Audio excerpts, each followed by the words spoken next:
We are excited and delighted to be joined by Vikings defensive back Patrick Peterson. We call him Double P is what I'd like to call him. What's up, Patrick, baby? good to see you. Thanks for joining us. I appreciate that. Hey, got a question for you right out of the gate. First of all, I want to tell you is, if you're between clubs, do you hit like between a 6 and a 7? Okay. Do you hit a hard 7 or a soft 6? Which do you prefer? Honestly, it depends on what the conditions are. Okay. If the wind's in my face and I'm in between clubs, I'm gonna take a club higher, choke up a little bit, and just try to keep it under the wind.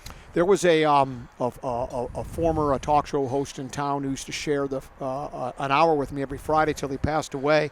I'm 63. He was 66 when he passed away, and he said, when you get to be 60 years old, if you think it's a 6 iron, hit your 5. You just take extra golf. You're probably not there yet, but I hear you like playing golf, right? I love playing golf, and I mean it's just a peace of mind for me to get out there for 4 hours to kind of clear my mind and be by myself for a little bit. Yeah, you play with the Hitman a lot, as I heard, Harrison? Oh yeah, that's probably the guy I play with the most. Adam, we'll play with Adam here and there, but me and Hitman always out there on the greens. Can you keep pace with Adam Thielen? I hear he's pretty darn good. Nah, Adam's a stick. Yeah. I can't keep pace with him just yet. He's been playing much longer than me. He had about an 18-year head start on me. He's been playing his whole life. But when did you start playing golf? 11 years ago. 11 years ago. Yep. What, you carry a handicap? Yeah, I'm a 3. Ooh. Wow. Yeah. You ain't too bad yourself. Yeah, three's pretty darn good. Yeah. How far you hit it off the tee? Let me guess, 300 yards, right? Yeah, I'm about a 290, 300 yard guy. So is my my interim producer, except you know what? He don't know where it's going. He don't know where. That's exactly right. That's why I'm not a 3. Right. Yeah. That's why he's not a 3. So you just picked it up on a whim then, and just I was out in Arizona. Me and my fiance at the time, she's my wife now. Okay. But we was out there by ourselves, and I lived literally around about 7 golf courses. And my first agent told me, like, man, this is going to be a game that you're going to love and have to get into and meet a lot of new people, good people, and things like that. And I picked up the game, taught myself, started watching all these YouTube videos, swinging ideas, and it kind of came natural to me, and I fell in love with it. The bug bit me, and it haven't let it go since. Now, do you belong to a specific club, or do you bounce all around town? Where do you play a lot of your golf? I belong to Hawks Ridge. Okay. Bear Path. Okay. I used to be a member when I lived out in Arizona at Whisper Rock, Silverleaf, Camelback. I'm pretty much all over the place. Yeah, that's a great golf course. Locally here, where do you play most of your golf? I know you were out. You were spotted out at Loggers Trail. I think, with him. We're tracking you. We know where you are. Honestly, here I play all over the place. Yeah. Spring Hill, Hazeltine, Mendocota, Olympic. You're getting Stone a lot of the nice Ridge. clubs. Yeah, yes, I've been all over the place so far. Yeah, well, good for you. You haven't been all over the place in the NFL. I mean, you started your career with Arizona, right? Yep. You played there, and I was looking at your Wikipedia page just to update me on that. I knew you were good, but I'm looking at this as played college football, Louisiana, where he won the Chuck Bednarik Award as best defensive player in the country, the Jim Thorpe Award as the best defensive back, and was unanimously recognized as an All-American. Selected 5th overall. You've been in the Pro Bowl in each of your first 8 seasons. Yeah. Let me ask you this: is it to play defensive back in the national football again, and in a major college, NCAA football, major college football, to play at the level you do? How much of it is it a skill set and studying film and the opponent and knowing the situation? How much of it is just pure athletic ability? It's a ton, especially in your early stage. It's all athletic ability because you're kind of getting the grasp of studying, because when you're coming out of high school, you don't study. You're just going out there trying to beat the guy across you. And when you get in college, that kind of start to marry together as far as being much more of a technician, understanding your opponent a little bit better. And that's kind of what groomed me to be, where I'm at in the NFL, going to the best university in the world. Had some great coaches in Les Miles, Corey Raymond, Coach Sheep. So those guys gave us a lot of tools that would help us be successful on the next level. Now, I got an issue with you on the best university in the world. Now, I went to the School of Hard Knocks. Okay. And I did not get a scholarship.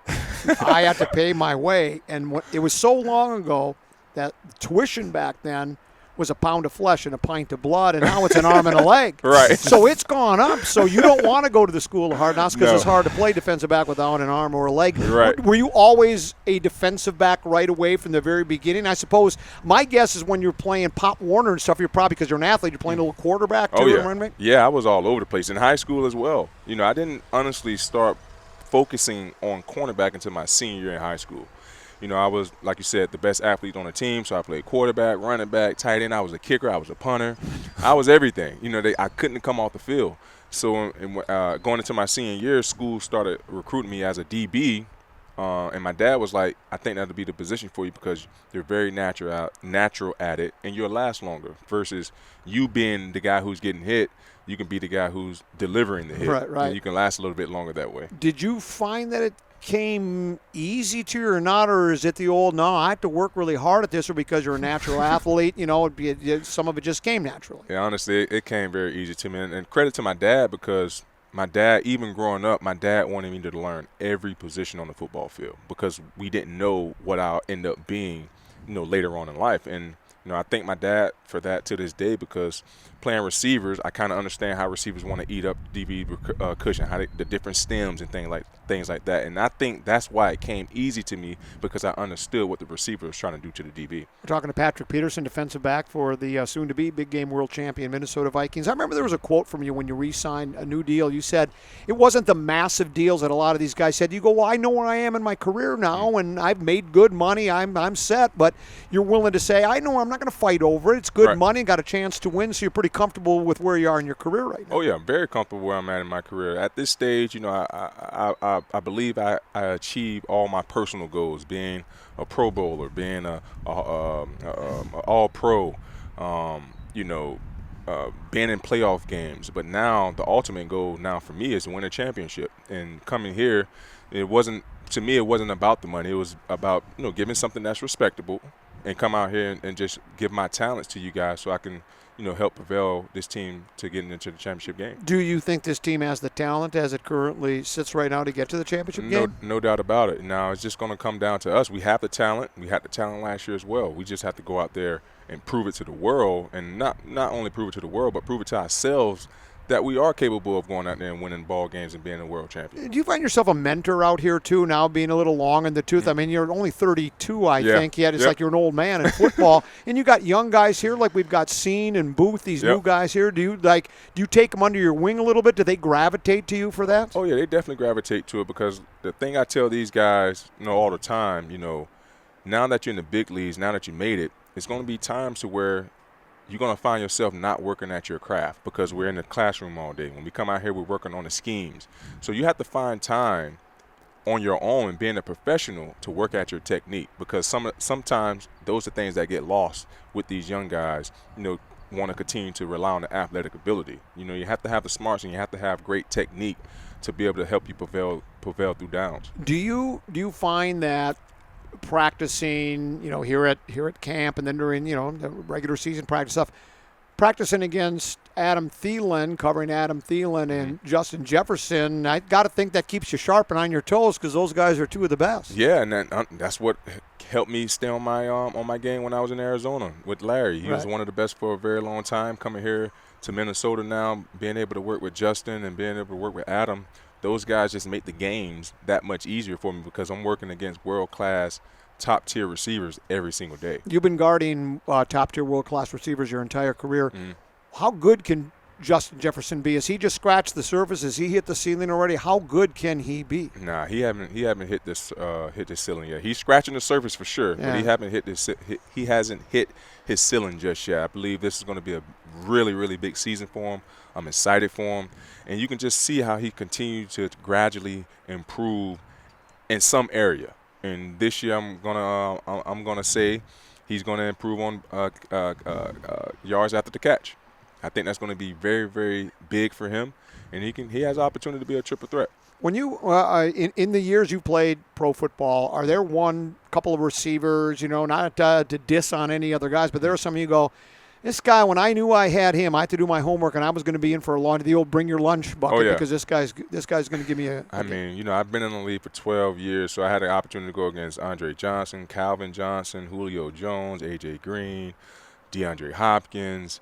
I mean, the list goes on. And I always felt, because I always had that, that privilege and that assignment to go up against those guys. So anytime I had an assignment, I knew it was a big time matchup. So anytime coach told me, PP, you got him, I'm bringing my lunch pail. Yeah, right. Yeah, because those are some pretty talented players. Yep. How much time do you think you got left in the league? I mean, you see me. Again, I'm just watching on TV. I'm no 22 wide or no Right. expert. Seems like you still got a lot of football left to me. Oh, yeah. I mean, honestly, my goal was always to play about 17 years.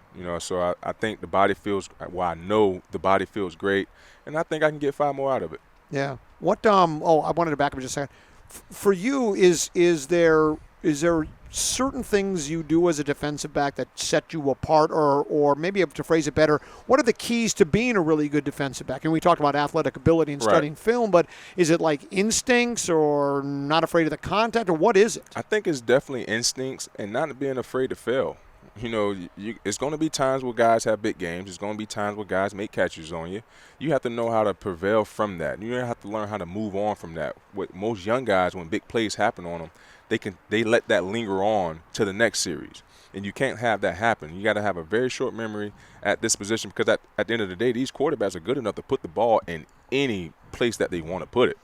So you have to be able to learn how to move on and try to get the best out of that guy the next rep. How much different will playing a 3-4 from a 4-3 be for you? Is it much different for a defensive back? I know for like Daniil, he'll have to go jumping all around. He's not a down lineman. Does it change much for a defensive back? No, I played 3-4 pretty much my entire career. Last year was my first time being in a 4-3. Okay. So I'm used to it now, seeing those big guys stand up, have a little bit more of a power stance, be able to put a little bit more pressure on the quarterback. And also what I think it does is it confuses the quarterback, because you don't know which one's coming.